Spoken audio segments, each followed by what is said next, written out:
I am Florante Brailangaw, uh, BSBA Operation Management student, third year.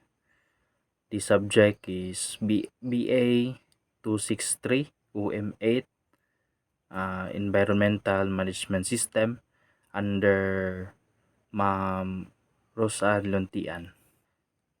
So, first thing first, sustainable development is a global priority that requires the comprehensive approach to balancing economic, social, and environmental needs in the Philippines. So the country's rich natural resources, uh, it the diverse ecosystem and the vibrant cultures make it a unique context for the implementing sustainable practices. So these reports, it highlights the key initiative in these four major sectors. So the fisheries, housing, mountain system, the tourism, and the environmental friendliness.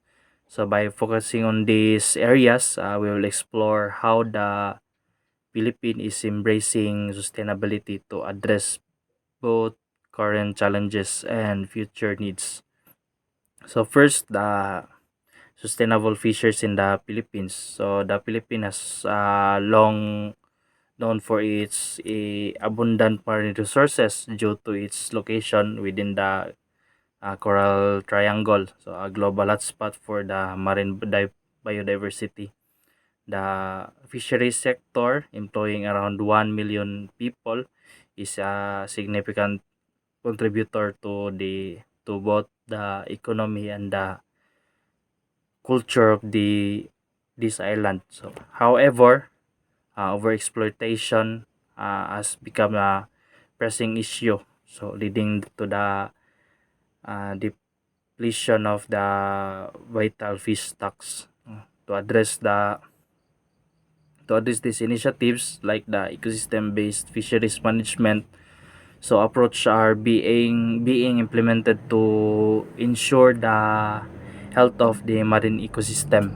So additionally, and the Better Seafood Philippines program is taking illegal, unreported, and unregulated, no, promoting sustainable seafood under production across the supply chain. So efforts to adapt the fisheries management to the impact of the climate change are also underway, with a focus on the climate resilience through measures such as marine protected areas. Sustainable mountain system. So in the Philippines, uh, is also known as the mountainous terrain, which covers about 25% of the country. So this ecosystem play a crucial role in the regulating climate, supporting biodiversity, and protecting communities from the natural disasters. So however, deforestation and illegal logging pose significant threats to the sustainability of this mountain system. To combat these threats, programs like Trees for Sustainability, or T4S, are planting and nurturing trees in vulnerable areas, so contributing to climate change mitigation. The National Adaptation Plan, or the NAP, outlines the strategies for managing mountain ecosystem sustainability, while the Month of the Mountains initiative raises awareness about the importance of preserving these regions. So, ongoing conservation research, it aims to ensure that the mountain ecosystem remain protected for future generation. Sustainable tourism in the Philippines. So, tourism is a vital sector for the Philippine economy, but it is also possess risk to environmental and local communities. Sustainable tourism seeks to minimize the negative impact of the tourism while maximizing its benefits for local communities and the economy. So, ecotourism destinations such as Palawan in the Visayas and Boracay in the Luzon or here in the Mindanao are very on Siargao in the Nagat Island promotes environmentally responsible practices, so encouraging tourists to respect nature and support local communities. So sustainable accommodation, which incorporate practices like solar energy, organic farming, and rainwater recycling, uh, further reduce tourism's environmental footprint.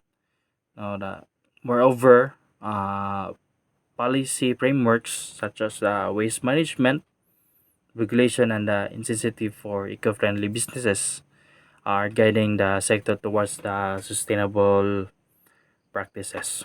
The last one is the environmental friendliness. Environmental sustainability in the Philippines is still a top priority.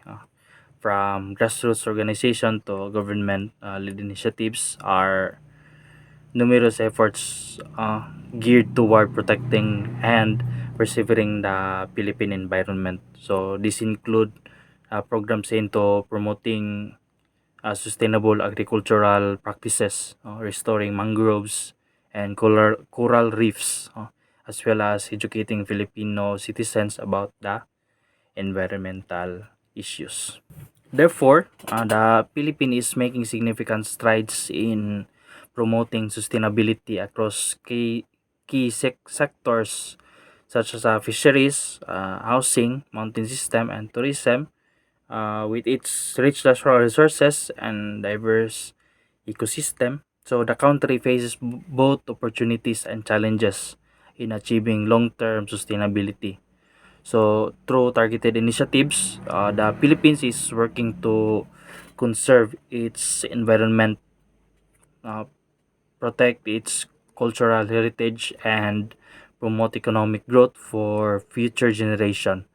So, this integration of eco-friendly practices, resilience to climate change, and community engagement will play a pivotal role in ensuring that the sustainability continues to be a priority in the years to come.